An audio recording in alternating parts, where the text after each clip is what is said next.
到巷口车频道，我是优图媒体编访队的阿泰。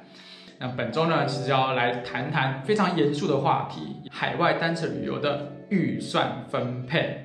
还有很多小细节的妹妹嘎嘎要去注意。所以我们在这一集的内容呢，我们有分成4个要点要来跟大家介绍跟分享。那在进入本节目之前呢，有一件非常重要的事情要请大家做，就是记得按赞、订阅、加分享哦。那我们就即将进入节目吧。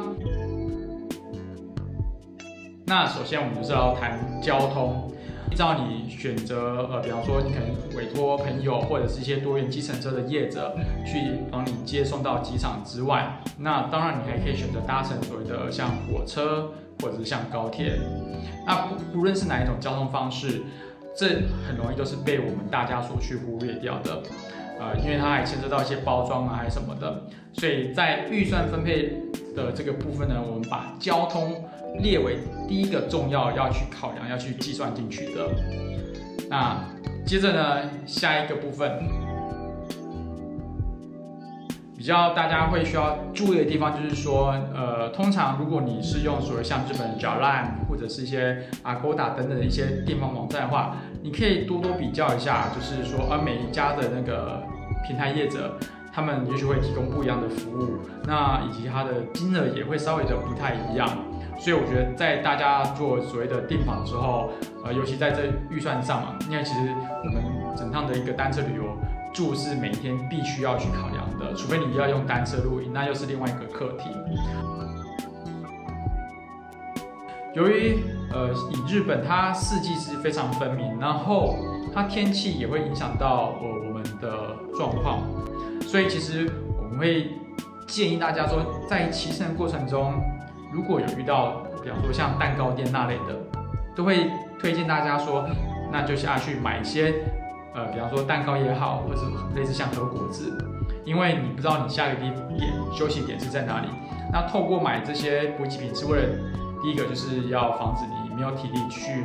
因为没有体力你就无法骑车下去嘛，然后也有可能会发生意外。所以我们为了避免这种状况，我们其实会建议就是通常你在预算上分配要有一些预算是作为补给品的一个购买。好，那最后呢，我们就是来谈谈其他。那其他的部分其实看似好像不太重要，其实它算是非常重要的。那我们可以分2点。那第一个呢，其实大家比较会知道，就是说我可能想要买一些おみやげ，就是像是那种伴手礼嘛。那伴手礼就是依照每个人的经济的状况能力去做调配。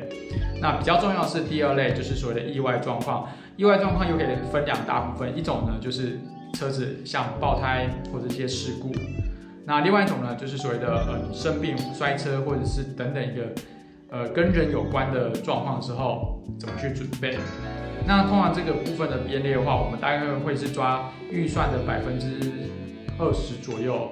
因为毕竟在海外，然后他们的费用相对会比较高，所以我们这个部分会是在总预算里面占的稍微比较有一定的比例的程度。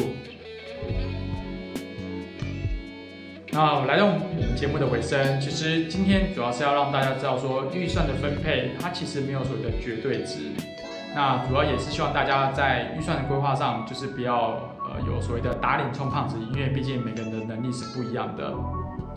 那以上呢，就是如果大家对今天的预算有任何问题的话，都可以在我们的留言下面告诉我们，或是说你觉得多少的海外单车旅游的预算是你可以接受，也可以提出来就是私讯我们哦。好，最后就是更多相关的单车旅游想要了解的话，就是记得追踪我们。那我们大家下次见喽。